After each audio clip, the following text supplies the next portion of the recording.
Hey friends, we are back for another virtual reading club. As always, we are reading Waking Nightmare, and today we are on chapter 3. Perfect. So without further ado, I'm just going to dive right in. Thanks for joining us again.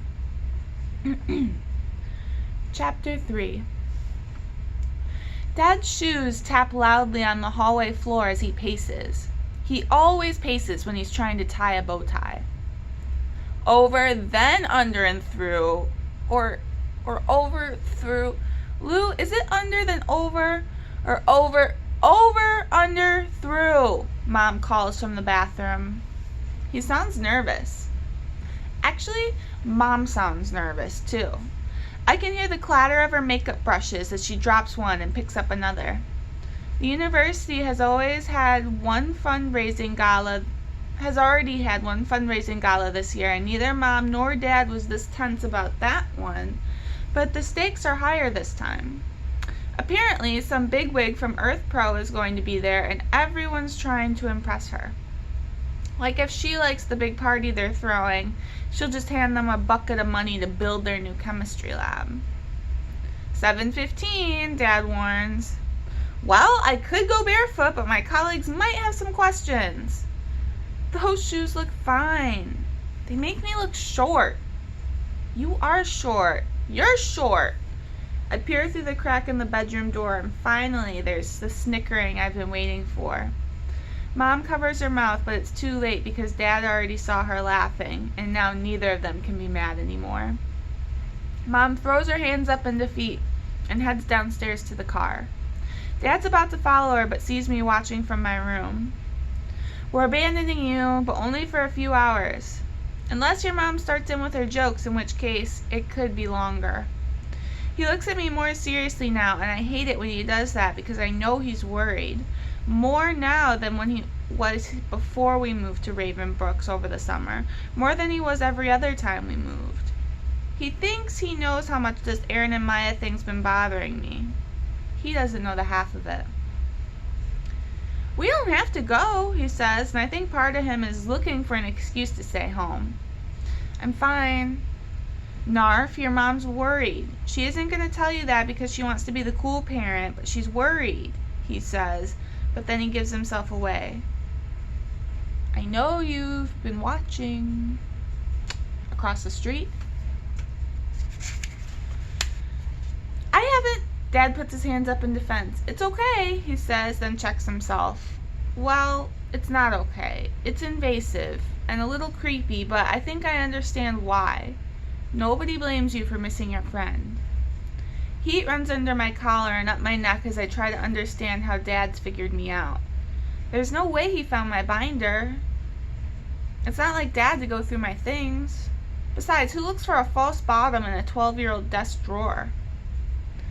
Relax, Narf, he says, and he has no idea the feat he's asking me to achieve. I'm not going to confiscate your binoculars. The heat under my collar begins to cool as I slowly understand that he found my binoculoscope. It's more than just binoculars, actually, I say. I'd expect nothing less, he says, and I might even detect a tinge of pride in his voice. Anyway, you can keep it, he says, tugging his bow tie hard enough to make it crooked. Just stop using it to spy on the neighbors, he says. Even Mr. Peterson. Promise? I nod so I don't have to lie, and he's out the door with a ruffle of my hair and a warning to go to bed at a decent hour. Which tells me they won't be home until much later. I wait until I see their taillights disappear around the corner, then wait a little bit longer just to be safe. After the incident at Miss Tillman's store, even before Aaron went missing, Mom and Dad never expressly forbade me from going to the Golden Apple Factory or the amusement park. Granted, that's probably because they never knew I was going to either of those spots in the first place, but still, I'm a rule follower at heart, even if only in the most literal sense. They never said I couldn't go, so technically it is not off limits. Not that I've wanted to go to the factory after finding the 2-3 video. I still haven't been able to erase the memory of the Petersons on that tape, the way Aaron's dad so quickly became a different person, but one his family already knew. The twisted stranger in their father's skin. Lately, though, something's been calling me back there. Maybe it's my curiosity about where Mr. Peterson goes when he leaves the house, the suspicion that he's revisiting old territory for reasons only people with a screw loose might understand. Or maybe there's still a shred of hope in me that imagines I'll see Aaron sitting there in the office, rummaging through the filing cabinet for snacks. Or Mya sitting in the park on the rusted-out carousel, waiting for me to figure out what she wanted from me that night last summer.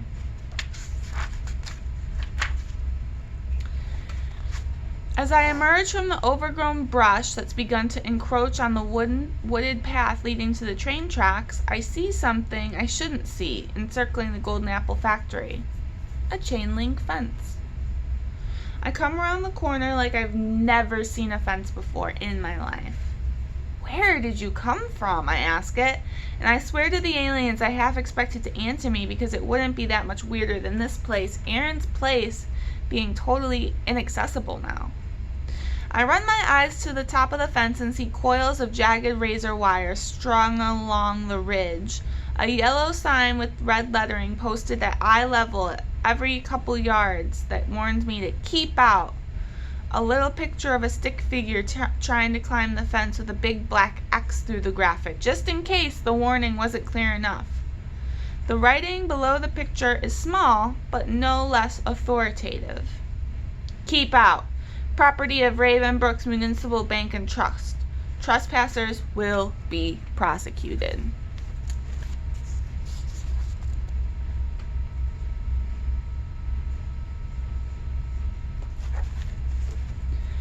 Suddenly, it's like I haven't set foot in the ground in years. Suddenly, it's like a century since Aaron and Mya disappeared. A raw layer of guilt exposes itself to the night air.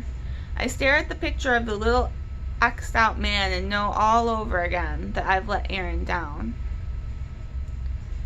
"How hard could it really be to find me?" I can hear him ask. "Unless it's easier to forget me like Enzo did." Guilt makes me brave for half a second, and I start pondering ways to climb the fencing. Not because I want to get in, more to remind the fence and the little X'd out man and the fine people of Ravenbrook's Municipal Bank and Trust whose factory this was before they decided to declare it theirs. Then I spy an almost hidden blinking red light at the corner of the fence where two circles of razor wire meet. A round eye follows my movements with mechanical precision. I imagine explaining the security camera footage to my parents, my second explanation in the company of a police officer within 6 months.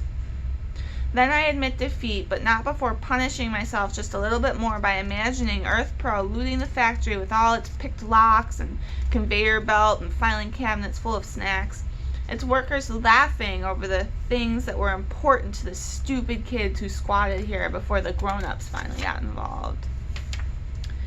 And maybe if I'd come by sooner, I could have salvaged some of it before it wasn't ours anymore.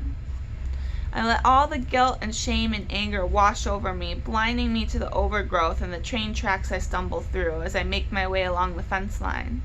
I've been walking for 10 minutes before I realize I've been going in the wrong direction. There's a reason I tripped over the train tracks. I zigged when I should have zagged. The wooded path leading home is behind me. I'm at the border of the amusement park again. "Careful, Narf," I warn myself. "First sign of losing your marbles is aimless wandering." I pause, then I add, "Second sign is talking to yourself." If it's possible, the side of the woods that surround the park is even more overgrown than the opposite side. I step through a tangle of shrubs only to drag my shin across a thorny blackberry vine, its sticky tentacles digging needle-thin scratches right through my jeans. I hardly notice the pain, though, because ahead of me is a beige sort of tarp where one shouldn't be, strung between two tree trunks, mostly hidden from view by some overgrown brush, a flap of fabric hanging motionless in the still air. I stop cold, flickers of every horror movie I've ever seen projecting in my mind. It could be anyone in that tarp. A crazy hermit locked out of the factory where he used to seek shelter, a down-on-his-luck drifter with a grudge against 12-year-old nerds, a maniacal, single-toothed butcher bent on random carnage. I begin to pivot when the same foot tangled in the blackberry vine, when a lone breeze ripples the canvas flap, lifting it just enough to spy some of the tent's contents.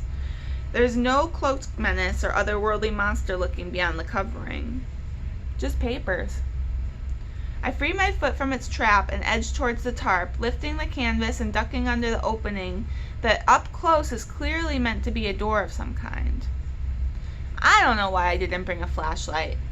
Maybe because I was so confident that I'd be able to find my way to the factory. I squint through the inky night to pull into focus exactly what I'm looking at. And it appears that I'm looking at some of the most incredible drawings that I've ever seen. I wouldn't call them beautiful.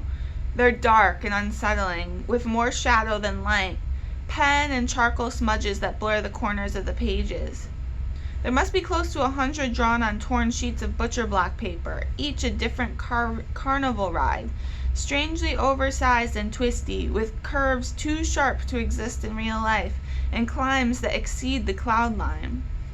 One drawing depicts a Ferris wheel of epic proportions, the ride itself comprising a portion of a larger machine that looks like the inner workings of a clock.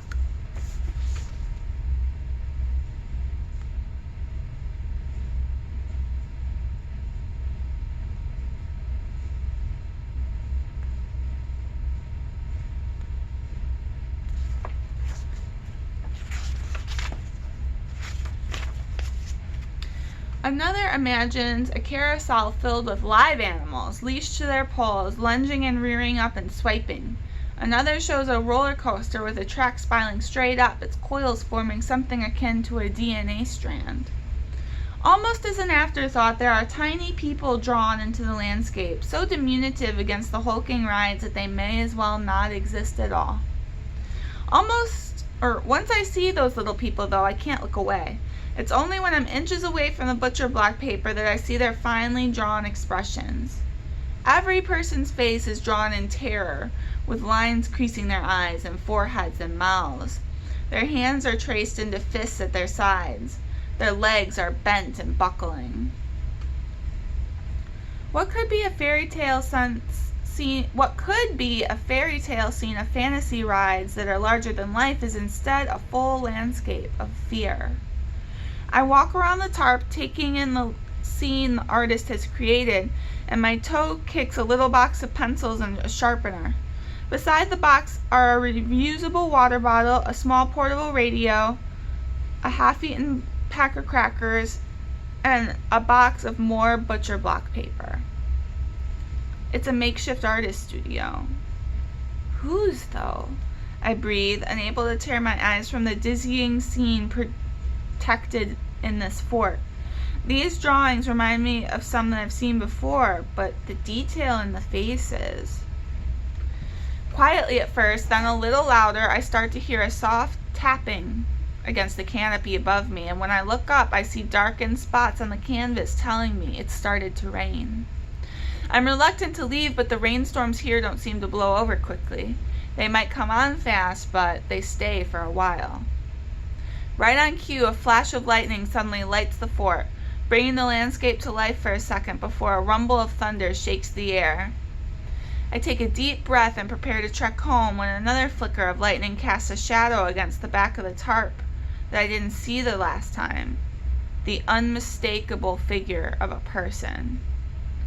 Thunder rolls again, and this would be the perfect opportunity to run, but I'm paralyzed. Another flash of lightning, and again the looming figure of a person standing inches from the back of the tarp towers over me. Run!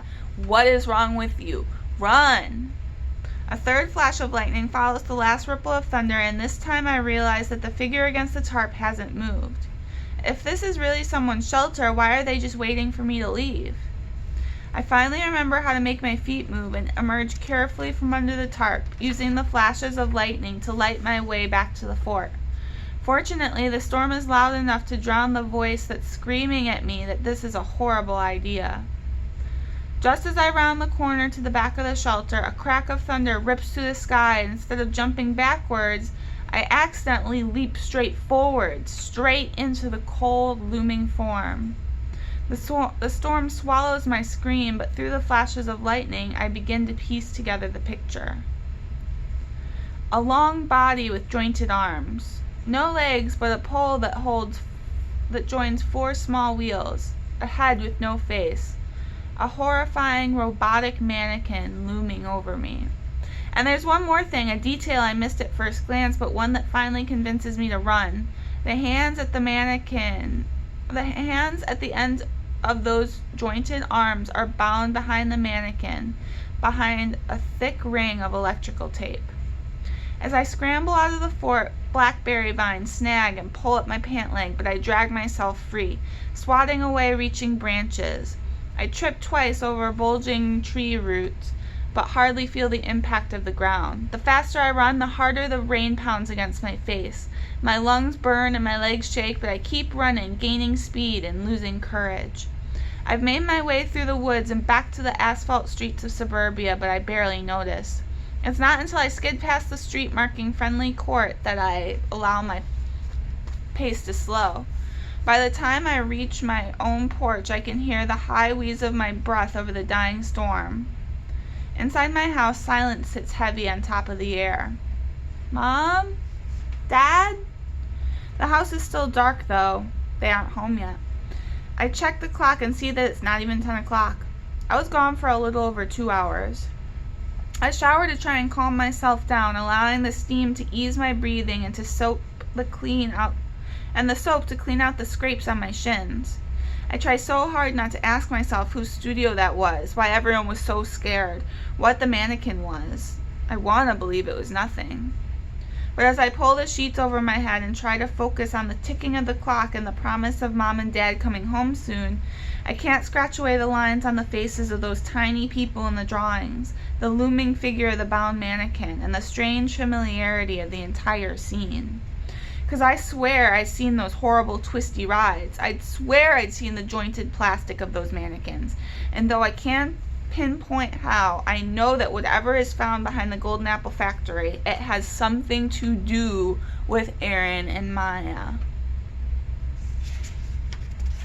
Alright guys, that was chapter 3. Ooh, that was really creepy. That was a real creepy one. Ooh. I wonder what all those papers are doing out in the middle of the forest. If they're Mr. Peterson's, he has a whole house. Why would he keep them in a tent in the forest where anyone can find them? I don't know. This is a creepy story. Alright, join me next week for chapter 4, guys. Thank you. Have a fun day.